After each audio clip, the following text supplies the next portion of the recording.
Hello guys, welcome to the एलियस। मेरा नाम रोहित है और आज की वीडियो में हम जिस चैप्टर के ट्रू और फॉल्स इंपॉर्टेंट ट्रू और फॉल्स करेंगे जो कि आपके एग्जाम पॉइंट ऑफ व्यू से बहुत ज़्यादा इंपॉर्टेंट है।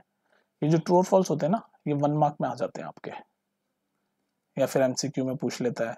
1 मार्क में बेसिकली ट्रू और फॉल्स आ सकते हैं। और इस वीडियो में जो ट्रू और फॉल्स मैं कवर करने वाला हूँ सिर्फ ट्रू और फॉल्स की तरह मत देखो, आप देखो कॉन्सेप्ट रिवाइज हो रहे हैं आपके। कॉन्सेप्ट समझाने की कोशिश करूंगा मैं ट्रू और फॉल्स क्वेश्चन के थ्रू। समझ रहे हो मेरी बात को? तो करते हैं, आप सीधे बातें बातें कर लेते हैं। ये हम कौन सा चैप्टर है? Lines and angles. कर दें शुरू? ठीक हो ना तुम लोग सब? पानी वानी पी लिया? कैसे चल रही पड़े? चलो, मैंने भी पानी पी लिया। अब हम शुरू करते हैं लाइंस एंड एंगल्स के ट्रू और फॉल्स। तो पहला क्वेश्चन देखते हैं। और हाँ, एक और चीज शुरू करने से पहले, कि अगर मान लो यहाँ पर आपको चीजें समझ ना आ रही हो तो पहले प्लेलिस्ट में जाओ, जहाँ पर डिटेल में मैंने एक एक टॉपिक पढ़ा रखा है, एनसीईआरटी के क्वेश्चंस करा रखे हैं, वो जाके पहले कर लो। फिर ये ट्रू फॉल्स आपको समझ आएंगे, क्योंकि कई बार ऐसा होता है ये तो सिर्फ ट्रू और फॉल्स है, तो कई कॉन्सेप्ट मैं जल्दी से बता दूंगा तो आपको लगेगा यार ये क्या पढ़ा दिया, है कि नहीं। चलो फिर मिलते हैं नेक्स्ट क्वेश्चन, यानी कि पहले क्वेश्चन पे। चलो देखो, तो इस क्वेश्चन को पढ़ो भी। क्वेश्चन कह रहा है, if A and B are 2 points on a line, then part of the line with end point A and B is called line segment. तो देखो यार, ये जो लाइन सेगमेंट है ना, इस सेगमेंट है तो तीन चीजें होती है। एक होती है लाइन, ये डिफरेंस भी समझ लो इस क्वेश्चन के थ्रू। एक होती है सेगमेंट और एक होती है रे। तो इन तीनों में डिफरेंस देखो। लाइन में क्या होता है? लाइन में ऐसे ना, उनका कोई दोनों साइड पे कोई पॉइंट नहीं होता। मतलब वो इधर लेफ्ट में भी इन्फिनाइट तक बढ़ सकती है और इधर भी इन्फिनाइट तक बढ़ सकती है, तो इसको ऐसे डिनोट करते हैं एरो से। ये होगी लाइन। सेगमेंट मतलब इसके दो एंड पॉइंट होते हैं, ये पॉइंट एक और एक पॉइंट। दो एंड पॉइंट हो गए, जैसे नाम दे दिए ए और बी। तो इस केस में सेगमेंट ए भी यही पूछ रहा है कि अगर इसके कोई एंड पॉइंट है ए एंड बी तो उसको हम लाइन सेगमेंट कहेंगे। तो ये क्वेश्चन के हिसाब से तो देखें तो ये ट्रू है, और ये मैंने एक्सप्लेन भी कर दिया। सेगमेंट क्या होती है? जिसके दो एंड पॉइंट होते हैं। देखो एंड पॉइंट है ना, ए और बी। और लाइन का कोई एंड पॉइंट नहीं है, ये यहाँ लेफ्ट में भी बढ़ती चली जा रही है और राइट में भी बढ़ती चली जा रही है, मतलब बढ़ रही है, ठीक है। और रे में क्या होता है? रे में होता है कि एक एक एक पॉइंट होता है, ये जो स्टार्टिंग वाला है ना, ये स्टार्टिंग वाला पॉइंट होता है और बाकी फिर ये बढ़ता चला जा रहा है, कुछ नहीं पता कहाँ तक एक्सटेंड हो रहा है, तो इसको बोलते हैं हम रे।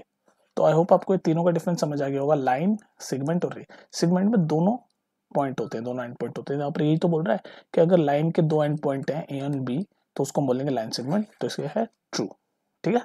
नेक्स्ट देखो, इस क्वेश्चन को देखो, two congruent angles have same measure. तो बताओ ये ट्रू है फॉल्स? तो पहले तो ये जो वर्ड है ना कॉन्ग्रेंट, इसका मतलब पता होना चाहिए आपको। कॉन्ग्रेंट, तो कॉन्ग्रेंट मतलब बिल्कुल आइडेंटिकल। तो अगर मान लो दो एंगल है, मान लो ऐसे ट्राइंगल का एग्जांपल मैं समझाता हूँ आपको। मान लो एक ट्राइंगल है एबीसी, ठीक है, और ये दूसरा ट्राइंगल है डीईएफ मान लो। और अगर मैं आपको बोल दूं कि ये एंगल बी और ये एंगल ई, ये दोनों कॉन्ग्रेंट एंगल है, मतलब एकदम आइडेंटिकल है। कॉन्ग्रेंट मतलब आसान भाषा में क्या? आइडेंटिकल, एकदम एग्जैक्टली सेम है। तो मान लो एंगल बी और एंगल ई मैंने बोल दिया ये कॉन्ग्रेंट है, यानी कि दोनों आइडेंटिकल है, एग्जैक्टली सेम है। तो ऑब्वियसली उनका मेजर भी सेम होगा। मेजर मतलब जो भी डिग्री होगा, मान लो ये 30 डिग्री है तो ये भी 30 डिग्री ही होगा। तो इसका मतलब two congruent angles have same measure, ये सही बात है। तो ये है ट्रू स्टेटमेंट, इसका आंसर क्या है? ट्रू। नेक्स्ट देखो, इस क्वेश्चन को पढ़ो। If a transversal intersect two parallel lines, then each pair of interior angle on the same side of transversal is complementary। बताओ स्टेटमेंट ट्रू है फॉल्स? तो इसमें देखो कॉन्सेप्ट मैं आपको क्या बता रहा हूँ। मान लो दो पैरेलल लाइन है, ये दोनों पैरेलल लाइन है, इसका नाम दे दिया मैंने एल, इसका लाइन दे दिया मैंने एम, ये पैरेलल लाइन है ना। और एक ट्रांसवर्सल, ट्रांसवर्सल मतलब जो इसको काट रही है, ऐसे काट रही है, एक लाइन बना दी मैंने। ये एल और एम दो पैरेलल लाइन है और उसको काटती हुई एक लाइन बनाई, उसको बोलते हैं ट्रांसवर्सल लाइन, ठीक है। ये दो पैरेलल लाइन है ना एल एंड एम, उसको ट्रांसवर्सल ने इंटरसेक्ट किया, मतलब ऐसे काट दिया। तो कह रहा है कि जो इंटीरियर एंगल बना same side of transversal, interior angle मतलब, इंटीरियर मतलब ये वाली, ये अंदर की साइड है ना दोनों, इस वाली लाइन, ये पैरेलल लाइन के भी अंदर ये रहा, ऐसी इस वाली पैरेलल लाइन के कहां पर होगा? यहाँ पर। ये दोनों अंदर अंदर है ना, देख विजुलाइज करो, दोनों एंगल ये अंदर है, इंटीरियर। तो ये कह रहा है ये दोनों इंटीरियर एंगल जो है, मान लो एंगल 1 है एंगल 2, ये दोनों इंटीरियर एंगल है, ये कॉम्प्लीमेंट्री है। कॉम्प्लीमेंट्री मतलब 90 डिग्री होगा इनका सम। मतलब ये कहना चाह रहा है कि एंगल 1 प्लस एंगल 2 90 डिग्री है, कॉम्प्लीमेंट्री है। क्या स्टेटमेंट सही है? बिल्कुल गलत है। अगर आपने मेरे कॉन्सेप्ट पढ़े हैं तो आप समझ गए होंगे बिल्कुल गलत है। जब भी दो पैरेलल लाइन होती है और कोई ट्रांसवर्सल लाइन उस दोनों पैरेलल लाइन को से इंटरसेक्ट करती है, तो ये जो इंटीरियर एंगल होते हैं ना, इनका सम कॉम्प्लीमेंट्री नहीं होता, मतलब इन दोनों को ऐड करें तो ये 90 डिग्री नहीं होते, ये होते हैं सप्लीमेंट्री। सप्लीमेंट्री होते हैं मतलब इनका सम 180 डिग्री होता है। तो ये एंगल 1 प्लस एंगल 2 180 डिग्री, ये सही है, ये गलत है। ठीक है, अगर ये पूछता ना कि कॉम्प्लीमेंट्री की जगह अगर ये क्वेश्चन में बोलता सप्लीमेंट्री होंगे तो सही होता है, लेकिन इसने बोला कॉम्प्लीमेंट्री है, तो इसका मतलब ये स्टेटमेंट फॉल्स है। ठीक है, ध्यान रखना हमेशा, दो पैरेलल लाइन को अगर ट्रांसवर्सल काटती है तो जो इंटीरियर एंगल होते हैं वो सप्लीमेंट्री होते हैं, ना कि कॉम्प्लीमेंट्री। नेक्स्ट देखो इस क्वेश्चन को, देखो if the sum of two adjacent angle is 180 degree that the non common arm of the angle form a line. Question समझो पहले, एक ही लाइन है, मतलब ये लाइन है नहीं, एक ये सीधा एक कुछ है, और उसका हमने दो एडजेसेंट एंगल बनाए, मतलब ऐसे एक ये आर्म बनाई, और ये वाला एंगल एंगल 1 मान लो इसको, और ये वाला एंगल एंगल 2 मान लो इसको। ये एडजेसेंट एंगल है, एडजेसेंट एंगल मतलब ऐसे बाजू बाजू वाले ना, ये पास वाला 1 2, तो ये इनका सम कितना है, इनका सम कितना है 180 डिग्री, तो 1 प्लस एंगल 2 का सम है 180 डिग्री। तो कह रहा है अगर इस ऐसा केस हो जाता है तो ये जो नॉन कॉमन वाली जो लाइन है, नॉन कॉमन कौन सी, ये वाली तो कॉमन है, ये ऑरेंज वाली तो कॉमन है ना, एंगल 1 में भी ये है ऑरेंज वाली लाइन, एंगल 2 में भी है ये ऑरेंज वाली लाइन, ये तो हो गई कॉमन। तो नॉन कॉमन वाली लाइन कौन सी हो गई, ये वाली, ये ब्लू वाली नॉन कॉमन हो गई ना। तो ये जो नॉन कॉमन वाली लाइन है ये लाइन कहलाएगी, कहने का मतलब स्ट्रेट लाइन कहलाएगी। तो ये तो मैं कौन से आपको बता चुका हूँ जो मुझसे पढ़ रहे हैं, कि जब भी कोई स्ट्रेट लाइन पे जितने भी एंगल बनते हैं उनका सम 180 डिग्री होता है। तो यहाँ पर तो बता दिया, पर उल्टा पूछ दिया एक तरह से घुमा के, कि भाई अगर दोनों एंगल का सम 180 डिग्री होगा तो क्या ये जो जिसके ऊपर ये बने हुए वो स्ट्रेट लाइन है, तो हाँ ट्रू, ये कन्वर्स एक तरह से, ये कन्वर्स स्टेटमेंट लिखा हुआ तो ये ट्रू है। या तो ये भी बोल सकते थे कि भाई अगर कोई स्ट्रेट लाइन है तो उनके ऊपर जो दो एंगल बनेंगे उनका सम क्या 180 डिग्री होगा, तो भी ट्रू होगा। लेकिन यहाँ पर इन्होंने उल्टा पूछ लिया, क्या पूछा, इन्होंने बोल दिया कि दोनों एंगलों का सम जो है वो 180 डिग्री है। अब ये बताओ कि क्या ये जिस पे बने हुए वो एक लाइन है, स्ट्रेट लाइन है, तो हाँ वो स्ट्रेट लाइन है, ये स्टेटमेंट ट्रू है। ठीक है, नेक्स्ट देखो, चलो ये क्वेश्चन देखो, अ रे हैज अ फाइनाइट लेंथ। तो रे क्या फाइनाइट लेंथ है, क्या बताओ ये ट्रू है क्या फॉल्स है।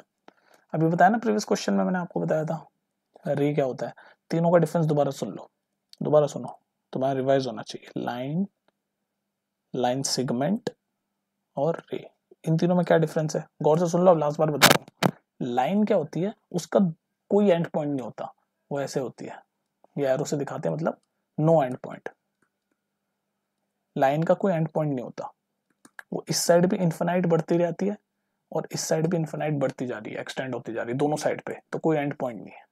तो ऑब्वियसली लाइन जो होती है वो इन्फिनाइट होती है, भाई इधर से भी बढ़ती चली जा रही है, एक्सटेंड होती जा रही है, इधर से भी बढ़ती चली जा रही है, तो इन्फिनाइट होती है। सेगमेंट क्या होता है, लाइन सेगमेंट, कंफ्यूज मत होना, लाइन सेगमेंट क्या होता है, लाइन सेगमेंट ये होता है कि उसके दोनों तरफ एंड पॉइंट होते हैं, इसका तो एक भी पॉइंट एंड पॉइंट नहीं होता लाइन के, लाइन सेगमेंट के दोनों तरफ एंड पॉइंट होते हैं, ये और भी, तो both and points have both and points, ये और भी मान लिया ना हमने। तो ऑब्वियसली इसके एंड पॉइंट है, तो इसका मतलब ये फाइनाइट होती है, इसको हम मेजर कर सकते हैं, इसकी लेंथ फाइनाइट है, बस इतनी एंड पॉइंट दे दिया, ये यहाँ से शुरू हो रही है यहाँ पर खत्म हो रही है, एंड पॉइंट दे दिए, ये स्टार्टिंग पॉइंट ये फिनिश पॉइंट, तो एंड पॉइंट दे दिए तो फाइनाइट ही है, तभी मेजर कर सकते हैं। रे का क्या केस होता है, रे का केस होता है इसका एक पॉइंट दे रखा होता है, ये स्टार्टिंग वाला, ये स्टार्टिंग पॉइंट दे रखा होता है, बाकी फिर इधर से बढ़ती एंड पॉइंट नहीं होता, चलती चली जाती है ना। तो इसका मतलब इसके बारे में क्या लिखे, has one and point, one and point starting point जो होता है स्टार्टिंग।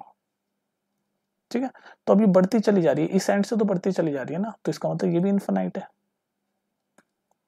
क्योंकि ये हमें पता है कि स्टार्ट यहाँ से हो रही है, लेकिन कहाँ जा रही है, चलती चली जा रही है, चलती चली जा रही है, तो इसका भी कोई एंड नहीं है, तो इसका मतलब इसकी लेंथ हम मेजर नहीं कर सकती, इनफिनाइट होती है। पर यहाँ क्वेश्चन में कह रहा है कि रे जो होती है फाइनाइट होती है, इसका मतलब ये फॉल्स है, फॉल्स। समझ आ गई अब तीनों का डिफरेंस, अब मत गलती करना। नेक्स्ट देखो, इसको पढ़ो, a line sorry lines parallel to the same line are parallel to each other. बात समझ में आई तुम्हें, ये स्टेटमेंट ट्रू है कि फॉल्स बताओ। Lines parallel to same line are parallel to each other, जिन्होंने कॉन्सेप्ट पढ़ा है वो तो बता देंगे जल्दी से कि ये ट्रू है, ट्रू है ये, क्योंकि डायरेक्ट थ्योरम है ये, डायरेक्ट थ्योरम। क्या है थ्योरम, एक्सप्लेन करता हूँ। कह रहा है lines parallel to the same line, एक ही लाइन है, मान लो एक लाइन है, इसके पैरेलल इसी सेम लाइन के पैरेलल दो लाइन है, मान लो एक ये वाली, ये जो मैं ब्लू से बना रहा हूँ, और मान लो ये दूसरी वाली, ये मैं ऑरेंज से बना रहा हूँ। अब इन दोनों के नाम दे देते हैं, कंफ्यूजन ना होता कि मान लो इसका नाम है L, इसका नाम है M, इसका नाम है N। अब क्या इन्होंने क्वेश्चन में क्या कहा है कि अगर ये जो L लाइन है, ये L लाइन है और M इस L के पैरेलल है, M पैरेलल टू L, और N भी पैरेलल है L के, N पैरेलल टू L, अगर ऐसी कंडीशन हो तो हम ये बोल सकते हैं कि M और N ये दोनों भी आपस में पैरेलल होगी। बस ये कह रहा है ये स्टेटमेंट, और ये स्टेटमेंट ट्रू होती है, एक तरह से थ्योरम है आपकी। समझ रहे हो, दोबारा समझाऊं। अगर कोई दो लाइनें एक सेम लाइन के पैरेलल है, जैसे ये सेम लाइन है ना L, इसी के पैरेलल M भी है, ये देखो M L के पैरेलल है, और इसी L के N भी पैरेलल है, ये देखो N, तो ये आपस में भी दोनों लाइन पैरेलल होगी, मतलब ये M और ये N ये भी आपस में पैरेलल है। ये एक तरह के थ्योरम है और ये स्टेटमेंट ट्रू है। नेक्स्ट देखो, इस क्वेश्चन को पढ़ो। If a line is perpendicular to one of the two given parallel lines then it is perpendicular to other line. बताओ ये ट्रू है कि फॉल्स। ये भी आपकी एक थ्योरम है। इसमें क्या रखा है कि अगर मान लो दो पैरेलल लाइन है, तो मैंने दो पैरेलल लाइन बना देता हूँ। मान लो एक ही पैरेलल लाइन है L और ये दूसरी पैरेलल लाइन, ये दोनों आपस में पैरेलल है L और M, ये दो पैरेलल लाइन है। अब कोई एक लाइन है जो परपेंडिकुलर है किसी एक के, मान लो L के पैरेलल में एक लाइन बना देता हूँ, ये परपेंडिकुलर है, मान लो इसका नाम दे दिया मैंने M। तो इसी ये लाइन जो M है, ये M जो है, इसको मैं N दे देता हूँ नाम। ये जो लाइन M है ये L के तो परपेंडिकुलर है, ये दे रखा है, तो ये कह रहा है कि फिर यही M लाइन N के भी परपेंडिकुलर होगी। तो बिल्कुल सही है, ट्रू है।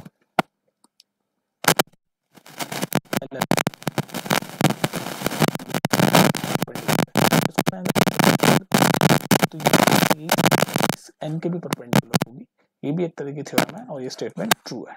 नेक्स्ट देख लो, ये क्वेश्चन देखो, a line segment has one and point only. तो ये तो मैंने अभी एक्सप्लेन किया, लाइन सेगमेंट के दो एंड पॉइंट होते हैं, ऐसी होती है लाइन सेगमेंट, दोनों तरफ एंड पॉइंट होते हैं, और इसको हम, इसकी जो लेंथ होती है फाइनाइट होती है, मतलब हम मेजर कर सकते हैं, मेजरेबल।